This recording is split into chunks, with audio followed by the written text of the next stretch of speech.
The Fatalist. I once happened to spend 2 weeks at a Cossack settlement on our left flank. An infantry battalion was also stationed there, and officers used to assemble at each other's quarters in turn and play cards in the evening. On one occasion, having tired of Boston and thrown the cards onto the table, we sat on for a very long time at Major S.'s place. The talk, contrary to custom, was entertaining. We discussed the fact that the Muslim belief in a man's fate being written in heaven finds also among us Christians many adherents. Each related various unusual occurrences in proof or refutation. All this does not prove anything, gentlemen, said the elderly major. I take it none of you witnessed the strange cases with which you corroborate your opinions? None, of course, said several, but we heard it from reliable people. It is all humbug, said someone. Where are those reliable people who have seen the scroll where the hour of our death is assigned? And if predestination actually exists, why then are we given free will and reason, and why must we account for our actions? At this moment, an officer who had been sitting in a corner of the room got up and, slowly coming up to the table, surveyed all present with a calm and solemn gaze. He was of Serbian origin, as was apparent from his name. Lieutenant Vulich's looks corresponded perfectly to his nature: a tall stature, a swarthy complexion, black hair, black piercing eyes, a large but regular nose, characteristic of his nation, and a sad, chill smile perpetually wandering on his lips. All this seemed to blend in such a way as to endow him with the air of a special being, incapable of sharing thoughts and passions with those whom fate had given him for companions. He was brave, spoke little but trenchantly, confided in none the secrets of his soul or of his family, drank almost no wine, never courted the Cossack girls, whose charm is hard to imagine for those who have never seen them. It was said, however, that the colonel's wife was not indifferent to his expressive eyes, but he would get seriously annoyed when one hinted at it. There was only one passion of which he made no secret: the gaming passion. Once seated at the green table, he forgot everything and usually lost. But continuous bad luck only served to exasperate his obstinacy. It was rumored that one night, while on active duty, he dealt out the cards at Stuss on his pillow. He was having formidable luck. All of a sudden, shots were heard. The alarm was sounded. There was a general scamper for weapons. "Set your stake for the whole bank," cried Vulich, without rising, to one of the keenest punters. "All right, I set it upon a 7, answered the other, as he rushed off. Despite the general confusion, Vulich went on dealing all alone, and the 7 came up for the punter. When he reached the front line, the firing there was already intensive. Vulich paid no attention either to the bullets or the swords of the Chechens. He was in search of his fortunate punter. "The 7 turned up on your side," he shouted on seeing it at last in the firing line, which was beginning to force the enemy out of the forest, and on coming closer, took out his purse and his wallet and handed them to the lucky gamester, despite the latter's protest that this was not an appropriate place for payment. Upon acquitting himself of this unpleasant duty, he dashed forward, carrying the soldiers with him, and most coolly kept exchanging shots with the Chechens to the end of the engagement.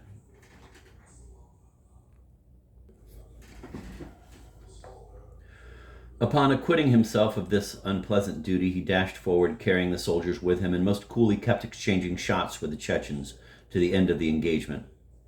When Lieutenant Vulich approached the table, everybody fell silent, expecting some eccentric stunt from him.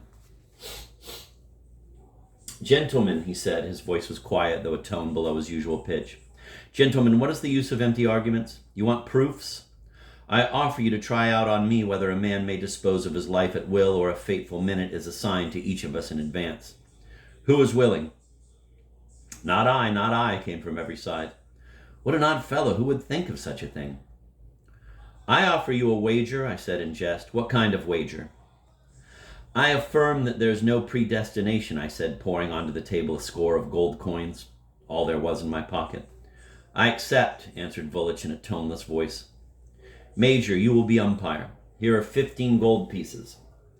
The other 5 you owe me, and you would do me a favor by adding them to the rest." "All right," said the major. "But I don't understand. What is it all about? How are you going to settle the argument?" Vulich, without a word, walked into the major's bedroom. We followed him. He went to the wall where there hung some weapons, and among pistols of various caliber, he, at random, took one down from its nail. We still failed to understand, but when he cocked it and poured powder into the pan, several officers, with involuntary exclamations, seized him by the arms. "What do you want to do? Look here, this is madness," they cried to him.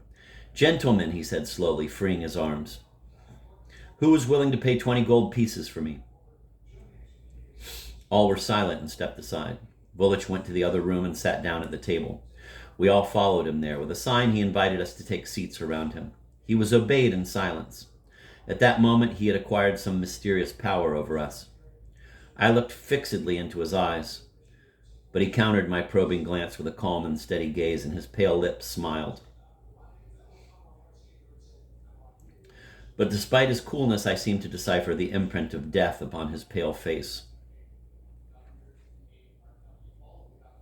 I had observed, and many a seasoned warrior had confirmed this observation of mine, that often the face of a man who is to die within a few hours bears the strange imprint of his imminent fate, so that an experienced eye can hardly mistake it.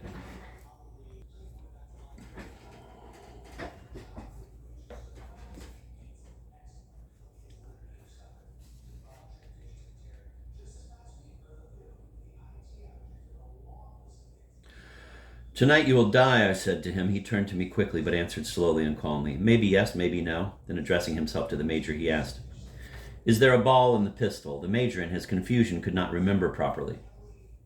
"Oh, come, Vulich," somebody exclaimed. "Surely it's loaded if it was hanging at the head of the bed. Stop fooling." "A foolish joke," another joined in. "I'll bet you 50 rubles to 5 that the pistol is not loaded," cried a third. New bets were made.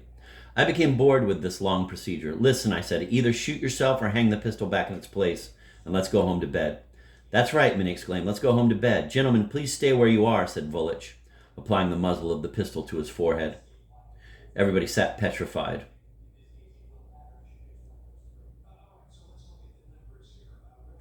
"Mr. Pechorin," he added, "take a card and throw it up into the air."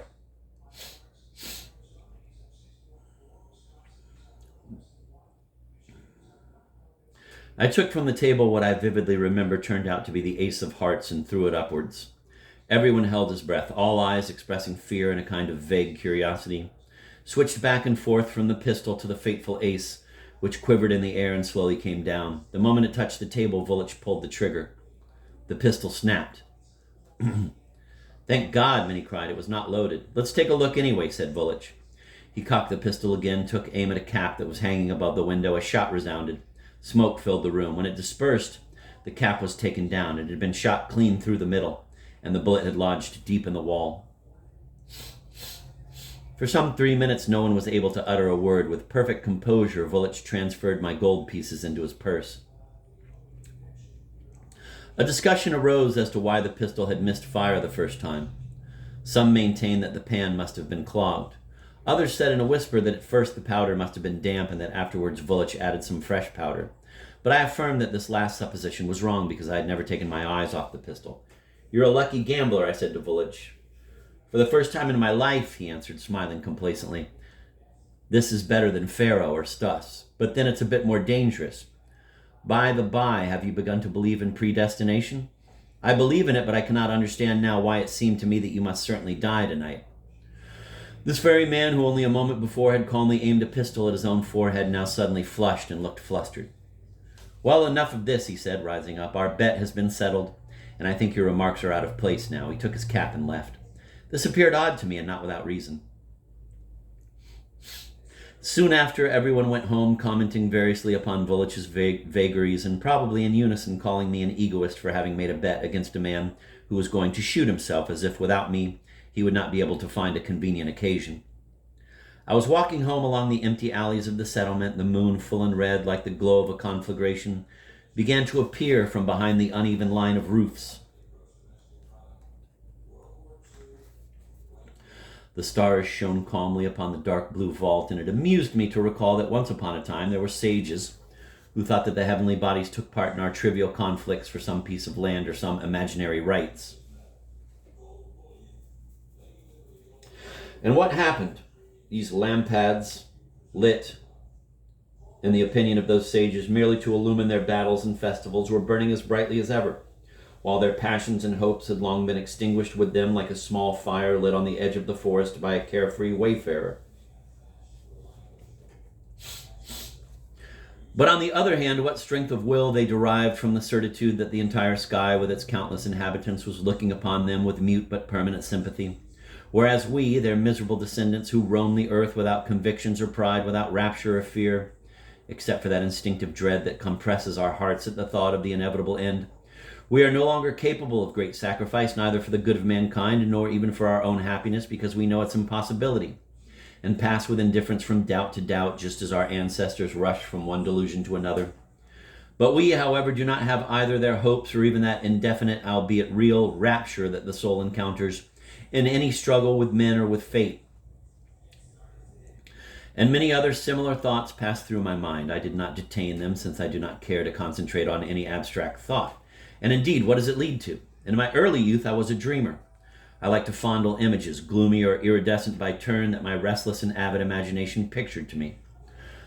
But what was left me of it? Nothing but weariness, as from a night battle with a phantom, and a vague memory full of regrets. In this vain struggle, I exhausted the ardency of soul and the endurance of will, indispensable for real life.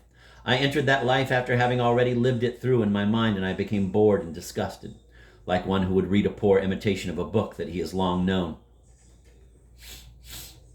The event of the evening had made a rather deep impression upon me and had irritated my nerves.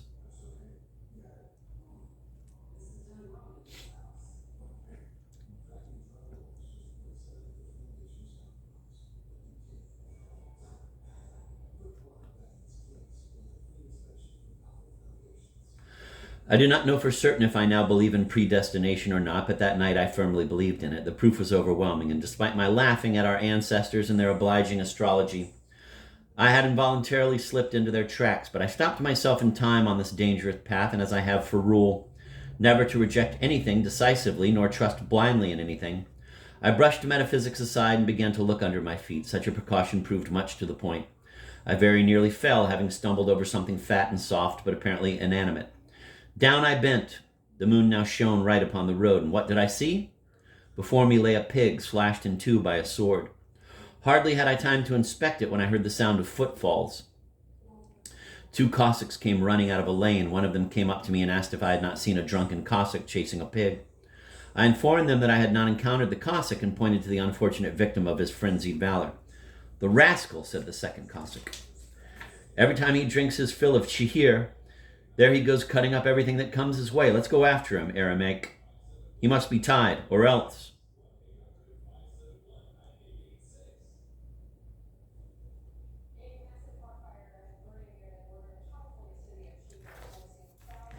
They went off. I continued my way with more caution and at length reached my quarters safely. I was living at the house of an old Cossack sergeant, whom I liked for his kindly disposition and especially for his pretty young daughter, Nastya.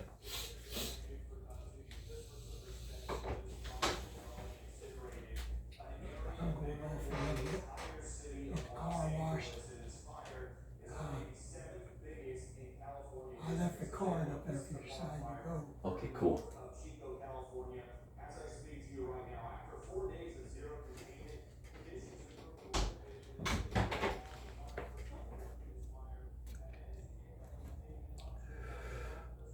She was on the point of answering As was her custom, she was waiting for me at the wicket. Wrapped up in her fur coat, the moon illumined her sweet lips, now blue with the cold of the night. On seeing it was I, she smiled, but I had other things on my mind. "Good night, Nastya," I said as I went by. She was on the point of answering something, but only sighed. I closed the door of my room, lit a candle, and threw myself on my bed. However, sleep made me wait for it longer than usual. The east was already beginning to pale when I fell asleep, but apparently it was written in heaven that I was not to get my fill of sleep that night. At 4 a.m, 2 fists began to beat against my window. I jumped up. What was the matter? "Get up, get dressed," shouted several voices.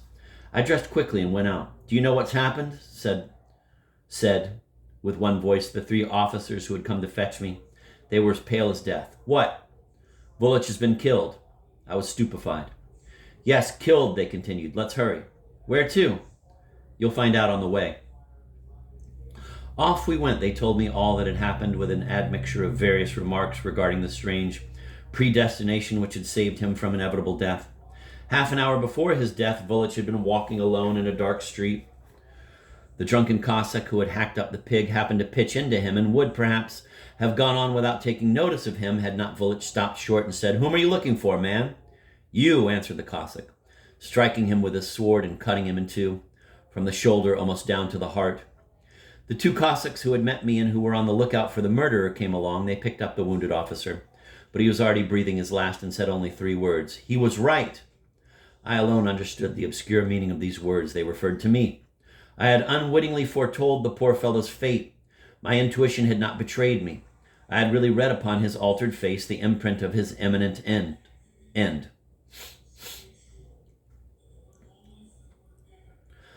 The assassin had locked himself up in an empty hut on the outskirts of the settlement. We proceeded thither. A great many women ran wailing in the same direction. Here and there, some belated Cossack rushed out into the street, fastening on his dagger, and passed us at a run. The commotion was terrible. When we finally got there, we saw a crowd surrounding the hut. Its doors and shutters were locked from within. Officers and Cossacks were eagerly discussing the situation. Women were wailing, lamenting, and keening. Among them I noticed at once the striking face of an old woman who expressed frantic despair. She sat on a thick log, her elbows propped on her knees and her hands supporting her head. It was the murderer's mother. Now and then her lips moved. Was it a prayer, they whispered, or a curse? Meanwhile, some decision had to be taken and the criminal seized. No one, however, ventured to be the first to take the plunge.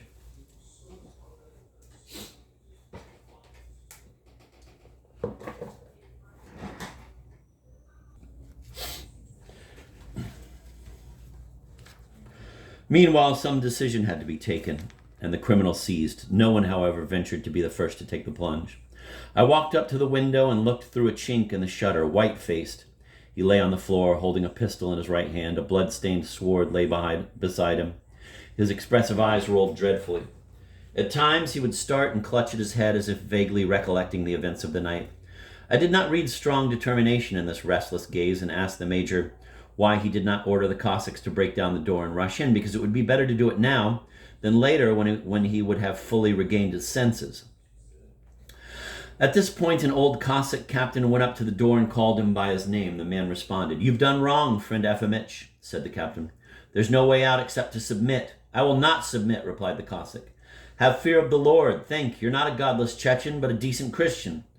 "Well, if sin has led you astray, there's nothing to be done. One can't avoid one's fate." "I will not submit," fiercely cried the Cossack, and one could hear the click of a cocked pistol.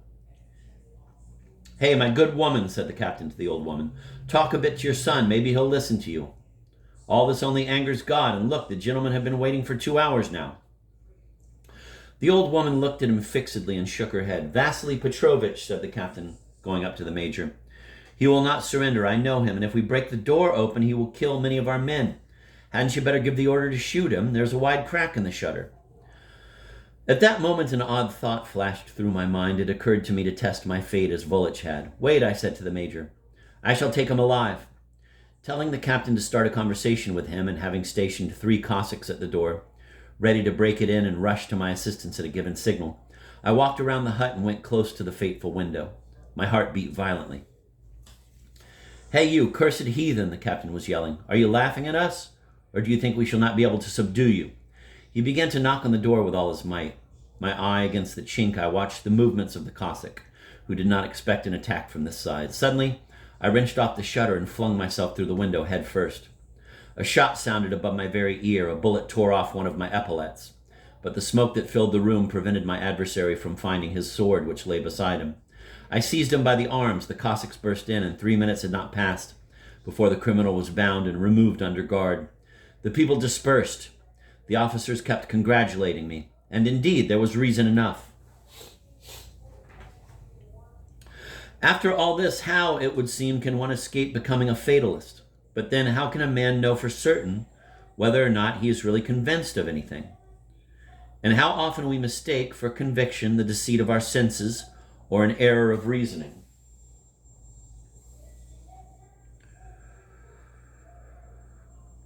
I like to have doubts about everything. This inclination of the mind does not impinge upon resoluteness of character. On the contrary, as far as I am concerned, I always advance with greater courage when I do not know what awaits me.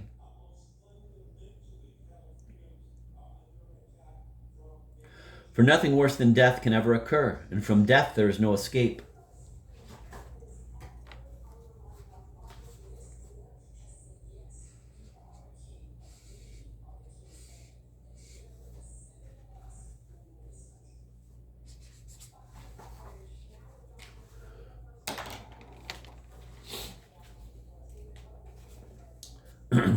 After my return to the fort, I related to Maxim Maximich all that had happened to me and what I had witnessed, and I desired to know his opinion regarding predestination. At first he did not understand the word, but I explained it to him as best I could, and then he said, significantly shaking his head, "Yes, sir, this is, of course, a rather tricky matter. However, those Asiatic pistol cocks often misfire if they are not properly oiled, or if you do not press hard enough with the finger."